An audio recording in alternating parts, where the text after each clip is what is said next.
if I'm experiencing seasonality in my product, winter season versus warmer weather, should I continue advertising, seeing very low conversions on advertising right now? Okay, so let's just make up an example here. Let's say your product sells snowboarding. Let's say your product sells really, really well in the winter, but in the summer, it does not sell very well. So the winter time is when you're going to hit it big, right? If I'm a snowboarding brand. So let's say October through March, that's like your big selling season. Obviously, during that time of the year, you're going to want to hit it super hardcore with your ads. I would raise your daily budgets, potentially raise your bids if you can. It's going to get more expensive during that time because competition is also advertising during that time of year. You're going to want to try to get your most bang for your buck. So, like, for example, and I know the math in my head is probably not going to be accurate, so please don't quote me on this, but like, let's just think of it as you're selling snowboarding stuff. You have the potential to sell 100,000 units during your selling season, 100,000 units at a 10% margin because ads are expensive. So cut your net profit all the way down to 10%. So you could sell 100,000 units. I'm going to do math because I don't want to. So 100,000 units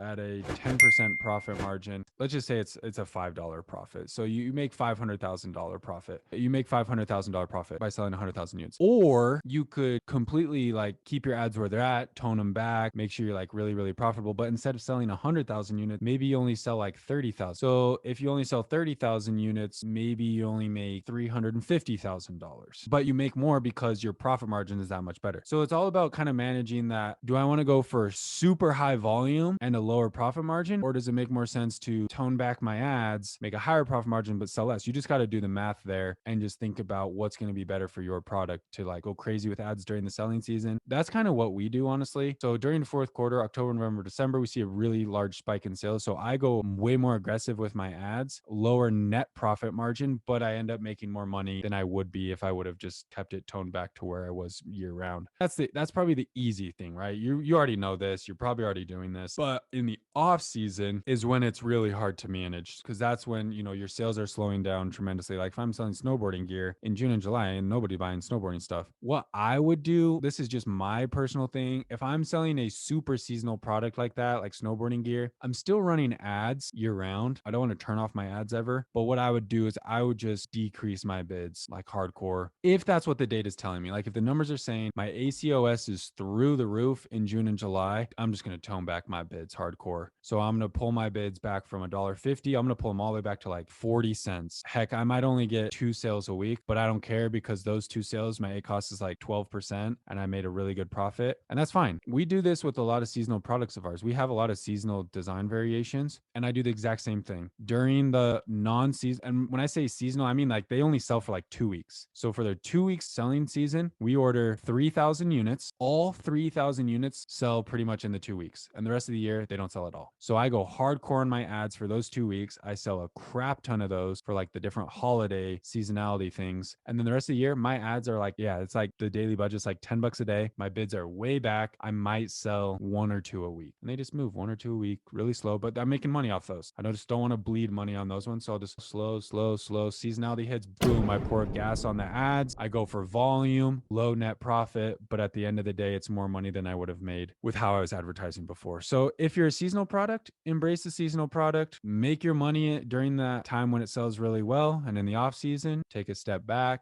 relax, don't stress about it too much, I guess, but you just want to be geared up and ready and understand when your peak selling season is. Something else that you can do too, like if it really bothers you, if you're the type of person that like, hey, I really want consistent income throughout the year. I don't want to be the type of like, I'm selling Christmas decorations, so I'm going to make a crap ton of money in November and December, but the rest of the year I don't make any money. If that stresses you out because you don't like the anxiety of like, well, man, I got to crush it this November, December, or next year I'm not going to have any money. I'm going to have to go get a job. Like I get it. That can be stressful. So what you could do is from day one, think about how you could be a brand that can sell year round. And I've talked to people about this before. Like, let's say you're doing your research and you say, I want to sell Christmas decorations. That's great. Sell Christmas decorations, make a crap ton of money in November, December, but don't pigeonhole yourself into a Christmas decoration brand. So don't go out there and start your brand and be like Andy's Christmas Bonanza, or whatever you want to call it. Don't close yourself in that box. Be Andy's Decor, Andy's Holiday Decorations, or whatever. These are super lame brand names, but be open to a brand that can have year-round type of products so you can take advantage of all the different seasons. So if you're selling someone who sells beanies, like I want to sell winter beanies, that's my brand. Don't close that door too early. Don't be Andy's Beanies so that you're stuck feeling like I can only sell beanies. I only sell in the wintertime. What the crap am I going to sell in the summertime? Keep it open up the brand name a little bit so that you can start off selling beanies, make a crap ton of money in the wintertime. And then once the summer rolls around, think about what can I sell in the summer? Visors, gosh, I don't know, hats, baseball caps. Like what's a summer? What's a straw hats? Like what's a super summer? And add that to your brand. And maybe that only sells in June and July, but hit it hard with those two products in June and July. And then pretty soon you can figure out what are different products that sell during different times of the year within my brand. And then you can kind of have that consistency of I'm getting sales year round. Even though I'm selling seasonal products, I have a product in every season. So that's just something to keep in mind with your brand, is keep it open-minded to where you can have different season products. But when it comes to like the ads and stuff, don't stress about it. If you're burning money and it's not selling well, tone it back. There's no point in you just bleeding a ton of money in the off season just to try to like keep sales up because you're not making money. So tone it back, let it slow down, that's fine. And then just remember to hit it big when you're back in your peak selling season.